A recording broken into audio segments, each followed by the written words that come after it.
প্রস্তাবিত বাজেটকে স্বাগত জানিয়েছে ব্যবসায়ীদের সংগঠন এফবিসিসিআই ও ডিসিসিআই। উচ্চাভিলাষী কোনো প্রকল্প না নিলে মূল্যস্ফীতি কমানো সম্ভব বলে মনে করে এফবিসিসিআই। এদিকে গবেষণা প্রতিষ্ঠান সিপিডির পর্যবেক্ষণ, বড় লক্ষ্যমাত্রা অর্জন অসম্ভব, বাড়তি রাজস্ব আদায়ের চেষ্টা, করের বোঝা বাড়বে ভোক্তাদের। প্রস্তাবিত বাজেট পর্যালোচনায় তাৎক্ষণিক প্রতিক্রিয়া জানায় এফবিসিসিআই সহ বিভিন্ন সংগঠন।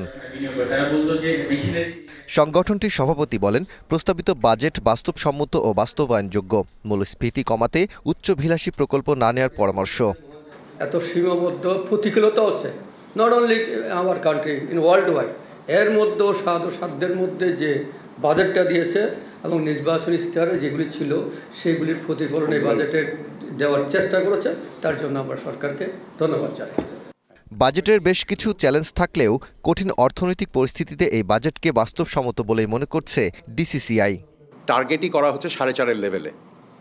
এই হিসাবে এটা সময়োপযোগী, এটা বাস্তবায়নযোগ্য। আমরা এটা বলছি এই কারণে, মোট কালেকশন যে টার্গেটটা সেট করছি 16-17% গ্রোথ হচ্ছে করের টোটাল, এইটাই একমাত্র সিরিয়াস চ্যালেঞ্জ বলে আমরা মনে করি। এদিকে গবেষণা প্রতিষ্ঠান সেন্টার ফর পলিসি ডায়ালগ বা সিপিডির মতে লক্ষ্যমাত্রা বিশাল, যা অর্জন অসম্ভব।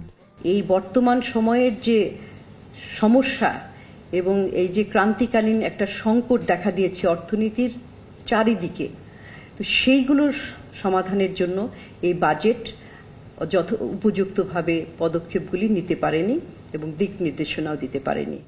Daud Khan, DBC news, Dhaka.